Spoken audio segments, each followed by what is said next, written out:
Hi, and welcome to this session on how to live successfully with a roommate, presented by Reach for Resources.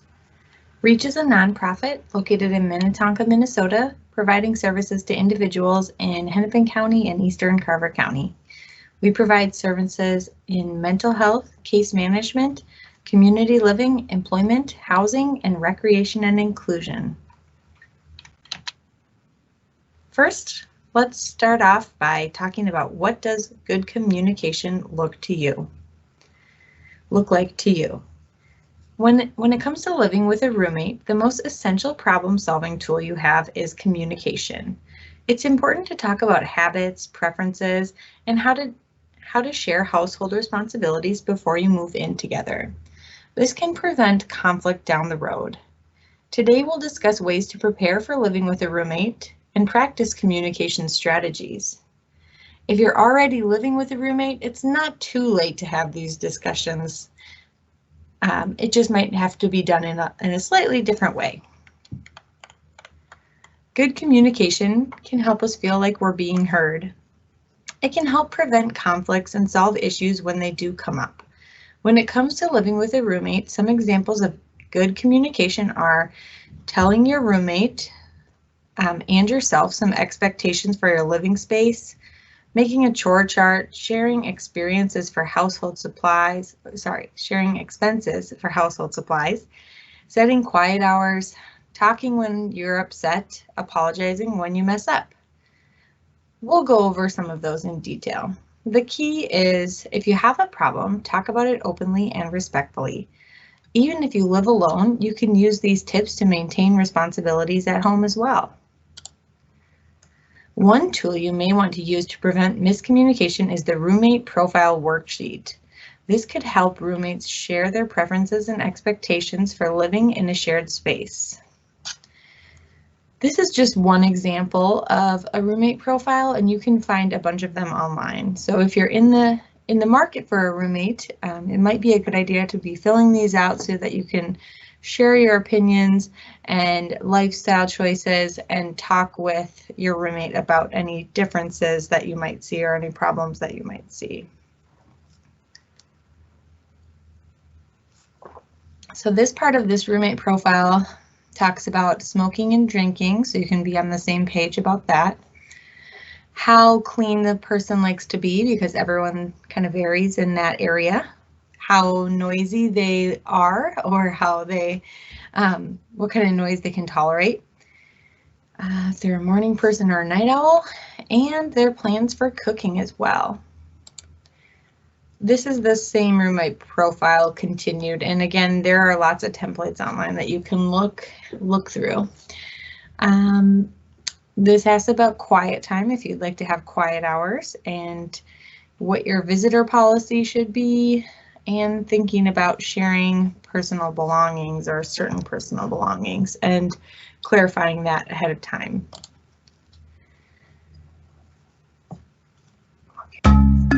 There we go. We know that communication helps us to prevent and solve problems with roommates, but what happens when roommates don't communicate? In this video, we'll observe two young men who move into their first apartment before talking about boundaries and shared responsibilities. Let's watch this example.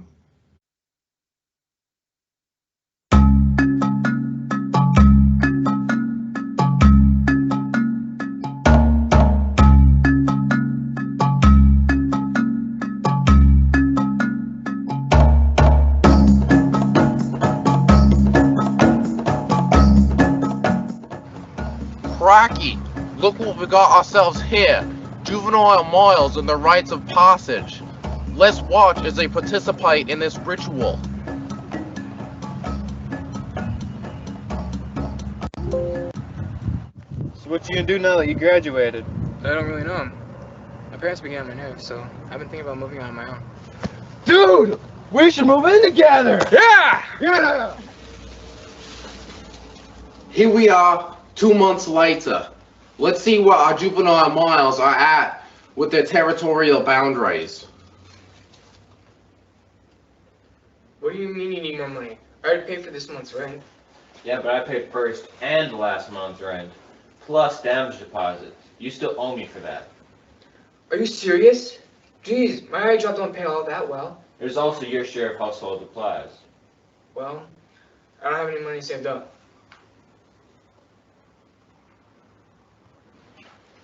We have just observed an often made mistake in choosing a roommate, where one person assumes the other person knows what their financial responsibilities are. Come on in.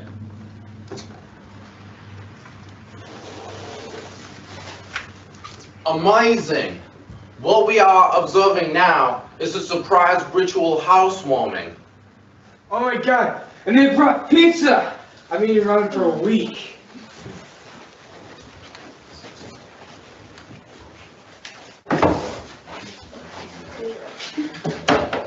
So what's up with this trash kitchen? I don't know. The living room looks nice except for Tuesday's clothes everywhere. Shoot him.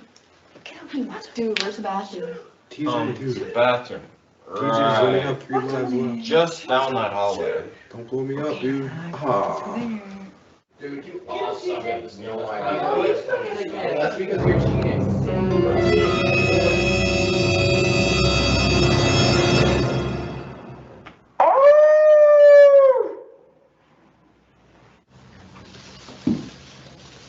It looks like things are about to get interesting. Let's watch.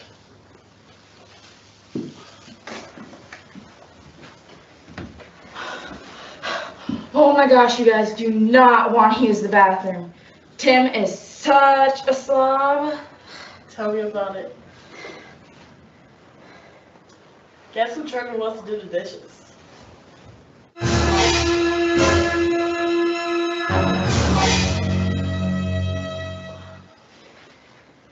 I wonder if Dustin knew Tim was such a slob when they moved in together.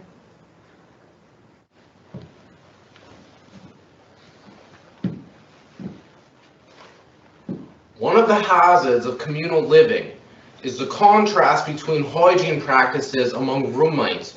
Before you participate in any group adult rituals, be sure your standards of sanitation and hygiene are compatible.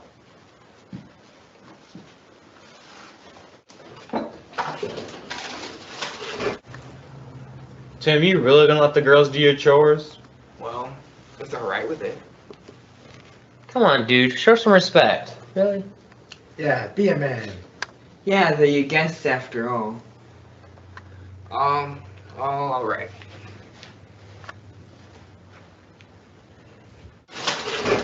Hey girls, you need anything done?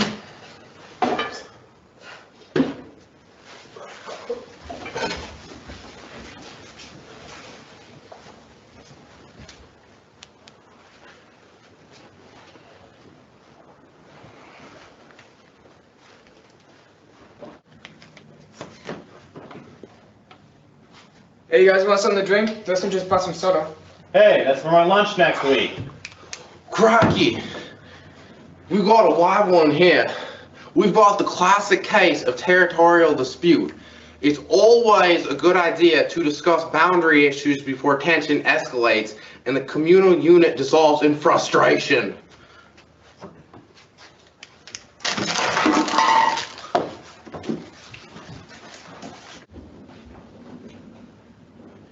Well, I think I have homework to do. But it's fine. Yeah, I gotta go. Yeah, it's Friday. Yeah. Next time you need to go. What? What?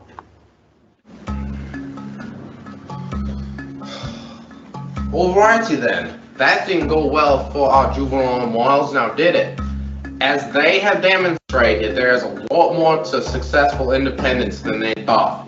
The following topics should always be discussed before one ventures into this important ritual.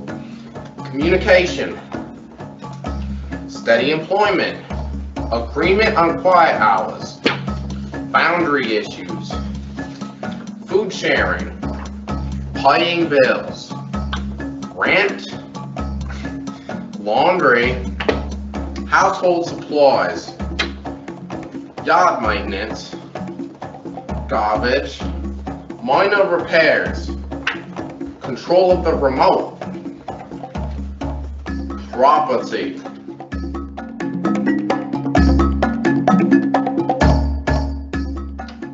Food.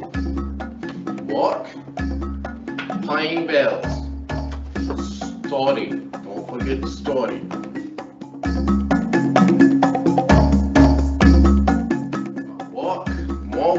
More work, pay some more bills. Pay some more bills, go shopping. Don't forget to study. Rocky. I think that's a type.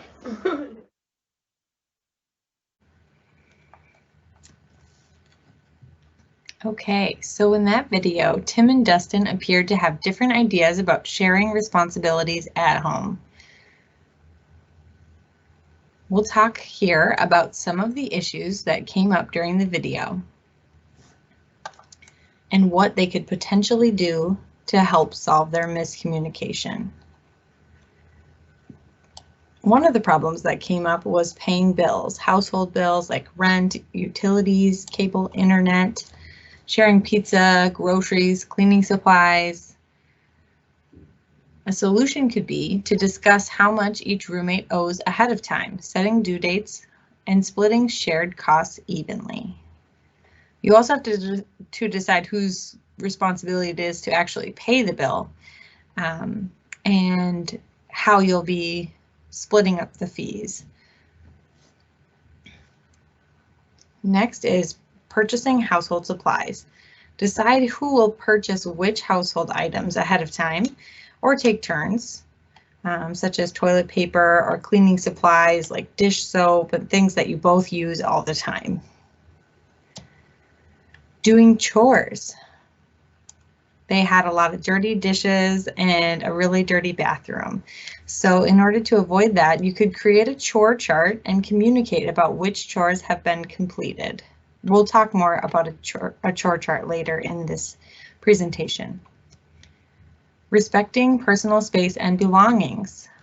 One of the boys was trying to share his roommate's soda that he had purchased without asking, which is not a respectful thing to do. So just make sure that you ask before using your roommate's things, even if it's a cup of sugar or something you think that they might not mind. Just communicating about it ahead of time. You can send them a text if they're not home or give them a call. Just respecting their decision if they say no, and always knocking before entering a room with a closed door is a good idea. While it might feel awkward to talk to roommates about money, this is an important conversation to have. Here are some tips to follow when it comes to sharing expenses with your roommate. Be responsible about paying bills on time. This is the easiest way to prevent concerns down the road. If you're not sure when something is due or how much is owed, you can ask for help or look into when the bill is due. Be direct if a roommate owes money for something. It's always okay to politely ask if a roommate if they owe you money for something you had already agreed on splitting. If it goes on too long, they might forget what they owe you. So give a roommate at least 3 days notice if they owe money for an upcoming bill, more if you can. Purchase your own groceries, toiletry products like shampoo. This prevents any arguments about who's using what. If you'd like to share a meal together, assign everyone a different ingredient. When you're ready to cook, everyone who wants to eat has something to contribute. You can even split up areas of the fridge so you know whose food is whose, or come up with a different labeling system. Split shared costs like pizza delivery down the middle. Use phone applications like Venmo to send and request money for shared expenses. Some things not to do. Don't cover your roommate's share of rent or other bills. It might feel nice to help a friend out, but covering expenses creates an unbalanced relationship. Each roommate is really responsible for their own expenses. Don't leave passive-aggressive notes or messages. They might get misinterpreted, and it's effective to communicate face-to-face. If you have concerns about money, invite your roommate to meet and talk through it. And finally, don't expect your roommates to buy all the shared items like toilet paper. You definitely have to contribute and make sure you have a plan for who's purchasing what.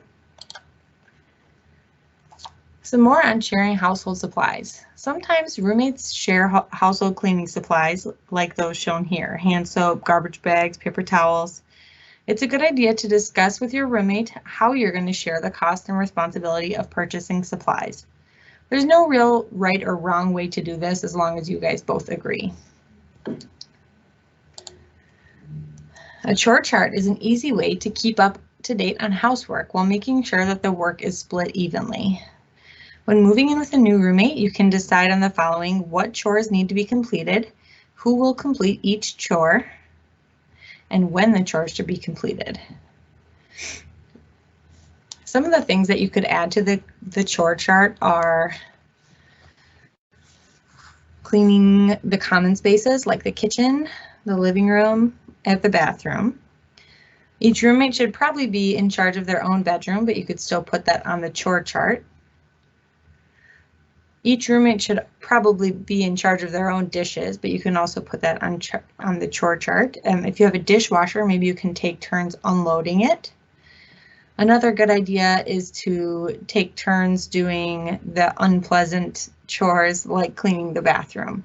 Maybe on the first week of the month, it's one person's job. The first and third weeks of the month, it's one person's job, and on the second and fourth weeks of the month, it's the other person's job. If you have more roommates, you can create a more bigger rotation so that you don't have to do it as often. Respecting space and personal belongings. In the video, we observed Tim operating up soda that was not his. Tim was not being respectful of his roommate's belongings. Before moving in with your roommate, spend some time talking about sharing space and personal belongings. Some roommates may be okay with sharing snacks while others prefer not to. Some people prefer that roommates do not enter their room, while others are okay as long as you knock first. There are lots of examples of sharing personal space or belongings. Let's look at this list here. We'll read each statement and then think about what is respectful or not respectful. I'd love to get your input here, but this is a recording, so I'll be discussing what's respectful and not respectful. So opening the bathroom door when it's closed. Probably not respectful. Your roommate could be in there, potentially forgot to lock the door. We don't want to walk in on them if they're trying to use the bathroom or take a shower. Cleaning up the kitchen after a meal. Very respectful. You don't want to leave your mess there for your roommate to deal with. Drinking your roommate's milk without their permission. Not respectful. If you do need to share some of their milk for a recipe, or you just ran out and you're getting more the next day, it's okay to ask your roommate to share with you, but always ask first. Knocking on your roommate's door before entering. Respectful. Good choice. Listening to music with headphones when your roommate is sleeping. That's a respectful choice. You don't want to be blaring your music when your roommate is trying to sleep.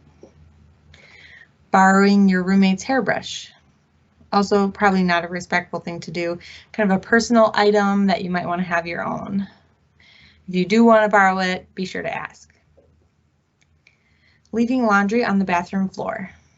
Not respectful. You really want to try your best to keep the common spaces clear of your things. Telling your roommate in advance that a visitor is coming over. That's a good choice. Give them a little bit of time to mentally prepare or go somewhere if they want to, or just be prepared to have somebody over if they want to clean up or anything. And refilling an empty toilet paper roll. Definitely respectful. Don't want to be the person leaving an empty roll on there.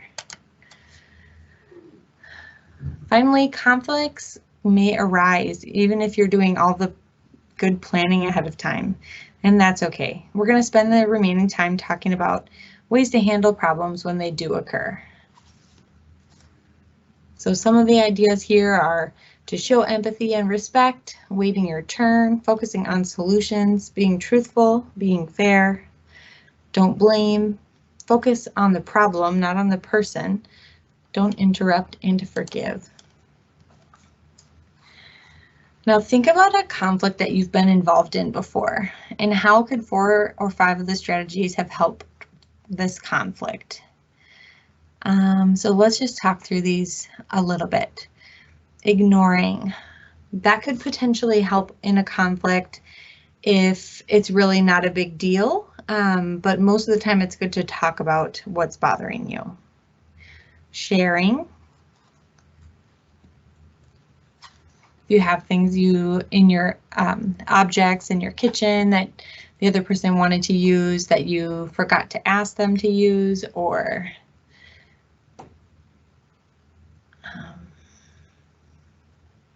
yeah, so sharing items could help with conflict.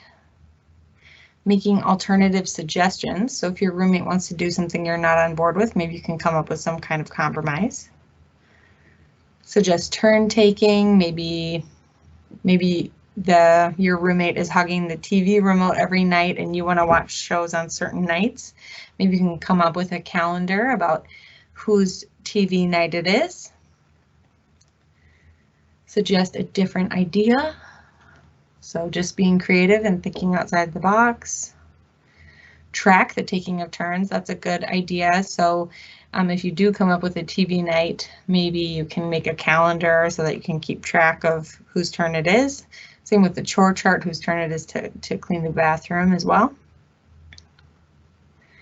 Establishing the expected behavior or rules. That's something that you should do, again, when you're getting ready to move in together, talking about what you think is acceptable and what they think is acceptable. Simply stop. If your roommate is saying something bothers them, you can be respectful and try to stop what you're doing. If you're not able to, maybe you can come up with some other ideas. Converse kindly, taking turns talking and listening. That's always a good way to talk to your roommate. Even if they're upsetting you about something, it's good to have a calm, level-headed discussion about it. All right. Focusing on solutions, not on the problem. That's a good way to do it. And don't blame the person.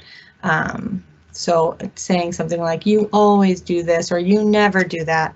That's really putting a lot of blame on the person and overgeneralizing. So you could say something like, when you don't wash your dishes, I feel like you're waiting for me to take care of your dishes. Or I feel like it's disrespectful because then when I'm trying to cook, there's no clean space for me to cook. Apologize and forgive. I think that's important. You want to stay on a good page with your roommate. You do have to live together after all, so apologizing and forgiving and hoping they can do the same to you as well. Be fair and use humor. Like that too. All right, some other things with conflict resolution, the do's and don'ts. So arguing, we'll put on the don't side. Interrupting, also on the don't side. Listening, definitely something we want to do. Cooperate, do. Judge, don't. We don't want to judge or criticize. That's the next one. Criticize. We don't want to judge or criticize our roommates. We just want to work with them. Ignore your roommates. I would put that in a don't for the most part. Don't want to ignore their presence or ignore what they're saying or asking you to do. Yelling, put that on the don't side as well. Good to have a calm, level-headed conversation. If you are really upset, you could take a break before you have your conversation. Collaborate, which means like work together. Definitely put that on the do side. Show concern. I think that would probably go on the do side as well. It's okay if you have some concern for your roommate, if you say you're worried about them or something like that. Laughing, I would say that's kind of a gray area. You don't want to laugh at somebody, so that would be laugh at them or mock them. I wouldn't do that, but if you're making, trying to make light of the situation and kind of using your humor, like it said on the last slide, I think it's okay to laugh a little bit while you're talking about things as long as it's not at somebody's expense. Share. yeah, you definitely want to share your feelings and share your items. At least being fair, reassure. I think reassuring them that you're willing to work with them and you're there to hear what they have to say will be helpful. Humor is okay. Accuse, I would say no. We don't want to accuse, like we were saying before. Don't want to accuse or blame them. The next two are lie and honesty. So I would say honesty is the best policy. Always want to be honest with your roommate about what's going on and not to lie about what's been happening. Same thing with being dishonest. It's the same as lying. We're going to put that in the don't column. Bossing them around. This is interesting. Coming up with a plan together is not the same as bossing them around and telling them what to do each day. So I would say no to bossing. Deny. So that's also interesting. We didn't get to talking about if you're on the other end of this discussion and the roommate's talking to you about a problem that they have. You don't want to deny or get defensive about it. You can listen and say, I hear what you're saying about what I've been doing and I'll try to do better. Or you can ask them some more questions to clarify. Gossip, we definitely don't want to be gossiping about our roommates. Again, we want to stay on a good friendship with our roommates and just ask them or talk to them openly. Sneer, I would definitely put that in the don't column, and compassion in the do column. So have compassion about what they're going through and talk through your issues. All right, well, that's all I have for you today on how to live with a roommate. Hopefully we set you up with some good tools that can set you up for success with your next roommate in an independent living setting.